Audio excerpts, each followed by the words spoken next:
할렐루야! 좋은 아침입니다. 우리 예수 흔적교회 모든 성도 여러분, 오늘 하루도 하나님의 은혜 가운데 정말 힘있게 그렇게 주의 영광을 나타내는 백성들 되시기 주님의 이름으로 축원드립니다. 먼저 신앙을 고백하겠습니다. 전능하사 천지를 창조하신 하나님 아버지를 내가 믿사오며 그 독생자 우리 주 예수 그리스도를 믿사오니 이는 성령으로 잉태하사 예언대로 처녀의 몸에서 나시고 나를 위하여 고난을 받으사 십자가에 못 박혀 죽으시고 장사한 지 사흘째에 죽은 자 가운데서 다시 살아나시며 하늘에 오르사 전능하신 하나님 우편에 앉아 계시다가 거기로부터 산자와 죽은 자를 심판하러 오시리라. 성령을 믿사오며 거룩한 공교회와 성도가 서로 교제하는 것과 죄를 사하여 주시는 것과 몸이 다시 사는 것과 영원히 사는 것을 믿사옵나이다. 아멘. 오늘 우리가 함께 은혜 받으실 말씀은 이번 주일에 우리가 하나님의 말씀으로 받았던 갈라디아서 1장 6절에서부터 10절까지의 말씀입니다. 제가 하나님의 말씀을 받들어 읽도록 하겠습니다. 그리스도의 은혜로 너희를 부르신 이를 이같이 속히 떠나 다른 복음을 따르는 것을 내가 이상하게 여기노라. 다른 복음은 없나니 다만 어떤 사람들이 너희를 교란하여 그리스도의 복음을 변하게 하려 함이라.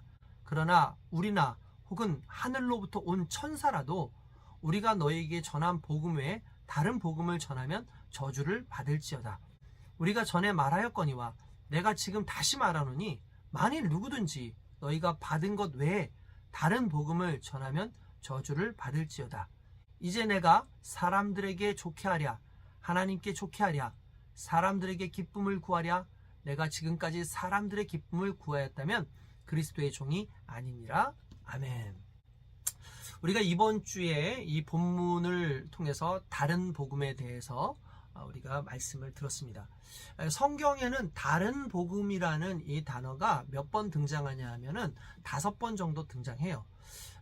그 중에서 고린도서에 다른 복음이 등장하고요. 그리고 나머지 4개의 그 다른 복음이라는 그 문장이 단어가 오늘 본문 6절에서부터 9절까지 계속해서 4번 등장을 합니다. 그러니까 이 다른 복음이 얼마나 지금 위기인지 이 교회에 엄청난 해악을 끼치고 있다라는 걸 이 바울이 강조하는 거죠. 다른 복음, 그리스도의 복음 외에 다른 복음은 없다. 그 다른 복음을 믿어서는 안 된다라고 얘기합니다. 특별히 오늘 우리가 집중해야 될 것은 뭐냐면 이 다른 복음을 우리가 전혀 다른 복음, 새로운 복음 이렇게 생각할 수 있는데 실은 그렇지 않습니다. 우리가 가장 경계해야 될 다른 복음의 모습은 그것은 예수 그리스도의 은혜의 복음, 그게 아닌 다른 복음, 그게 아니라 예수 그리스도의 은혜도 있지만 그것도 복음이지만 여기에 추가로, 여기 중요한 거예요. 추가로 다른 것도 행해야지 우리가 구원을 받을 수 있어 라는 게 이게 말 그대로 우리에게 가장 위험한 다른 복음이에요. 차라리 전혀 다른, 아예 그냥 예수님을 언급하지 않고 예수님과 전혀 관계없는 다른 이야기를 했다고 한다면 뭐 그것은 아예 그냥 우리가 에이 뭐 그건 신경 안 써도 돼 라고 말하겠지만 이 이단들이 와서 예수 그리스도의 복음 당연히 중요하지, 그런데 그것만으로는 안 되고 다른 복음이 또 있어, 여기에 플러스로 추가해서 복음을 믿어야 돼 라고 이야기를 하는 게 실은 가장 위험한 거예요. 우리가 예수 그리스도 외에 다른 것에 대해서 만약에 이제 구원과 관련되어진 추가적인 어떤 요청을 받는다든지 또는 이런 것에 대해서 듣게 된다면 여러분 그것은 절대로 옳은 것이 아니라는 것을 일단 믿으시기를 바랍니다. 무엇보다 이 당시에 이단들이 여러 종류가 있었는데 뭐 오늘날처럼 그렇게 많은 이단들이 있지는 않았어요. 그런데 이 갈라디아 지역에서 활동하던 이단들 중에 가장 큰 이단들이라고 하면 바로 율법주의자들, 뭐 이걸 좀 편하게 하면 신율법주의자라고 얘기할 수 있는데, 왜 그러냐면 예수 그리스도를 증거하던 이 바울이 대부분 누구에게 복음을 증거했냐면 이방인보다는 유대인들을 중심으로 해서 복음을 처음에 증거를 했습니다. 그러다 보니까 이 사람들이 예수를 믿었죠. 그리고 구원받은 것에 대해서 감격하고 감사했어요. 그런데 고민이 생겨요. 야, 그런데 말이야, 우리가 유대인이었고 지금까지 율법도 지켜왔고 율법에서 명령한 제사도 드려왔는데 이런 거 다 드리지 않고 율법 같은 거 행하지 않아도 그냥 예수만 믿으면 된다고 하니 이거 좀 이상한데? 이거 정말 완벽한 거야? 약간 의문이 생기는 거예요. 그러니까 이 틈에 율법주의자들이라고 하는, 신율법주의자라고 하는 그러한 무리들이 강조를 하는 거죠. 야, 맞아, 예수도 믿어야 되지만 그러나 예수를 믿는다고 해서 100% 구원받는 건 아니고 반드시 율법을 믿어야 돼 라고 얘기를 하는 겁니다.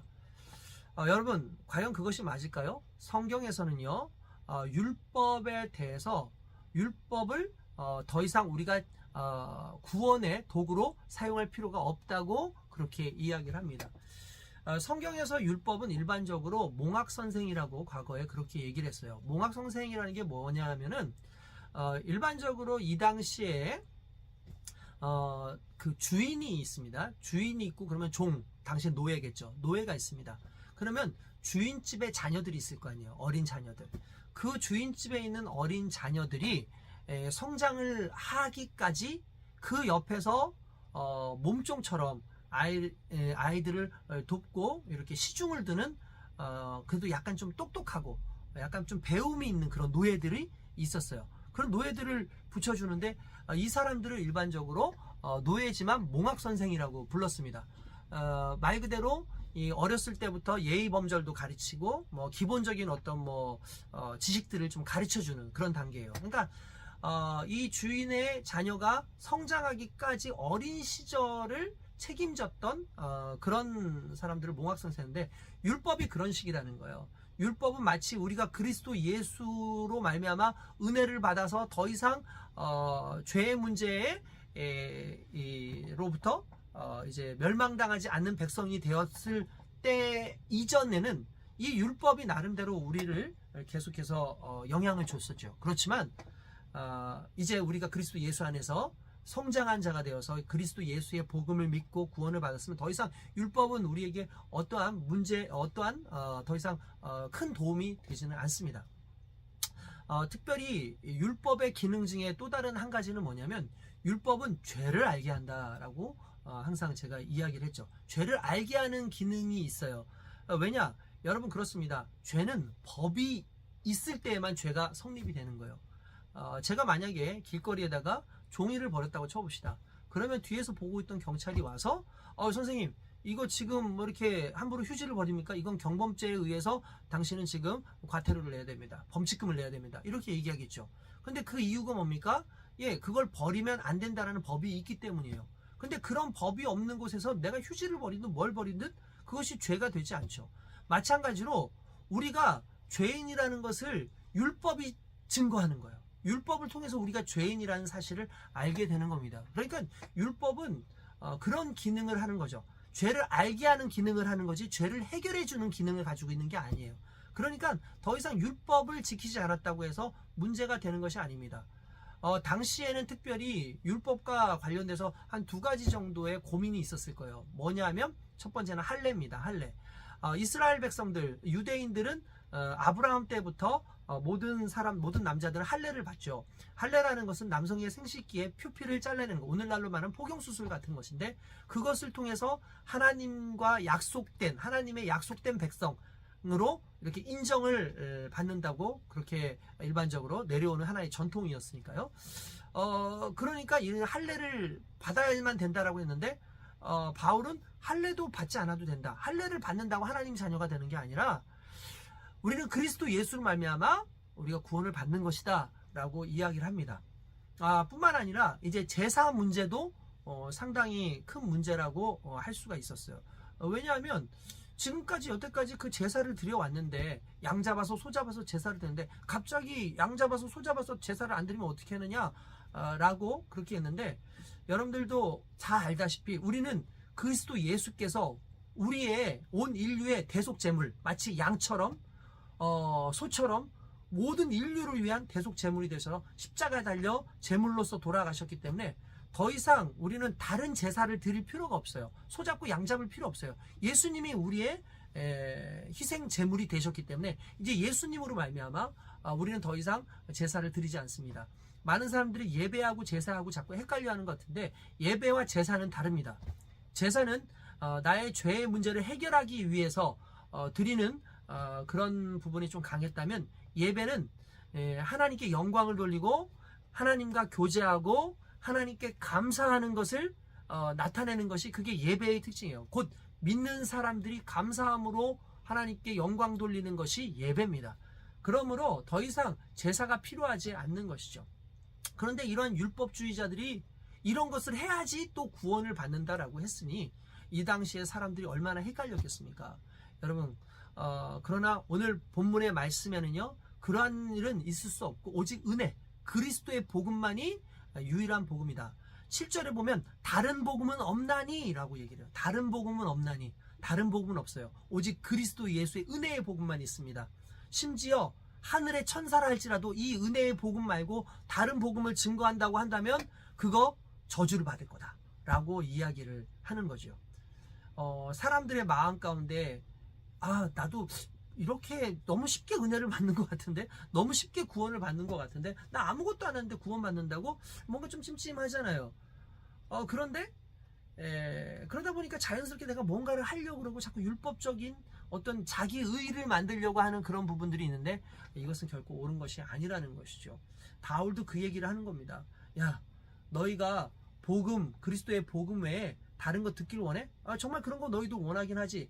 그런데 내가 그런 거 얘기해 줄 수 없어. 너희들이 원하는 그런 복음 내가 받은 복음을 전하는 것이지 너희가 원하는 복음 전할 수 없어. 너희가 그 복음 전해가지고 기뻐하는 것 오늘 성경에도 보니까 이제 내가 사람들에게 좋게 하랴 하나님께 좋게 하랴 사람들에게 기쁨을 구하랴 내가 지금까지 사람들의 기쁨을 구해왔다면 그리스도의 종이 아니니라 라고 되어 있습니다. 여러분 그렇습니다.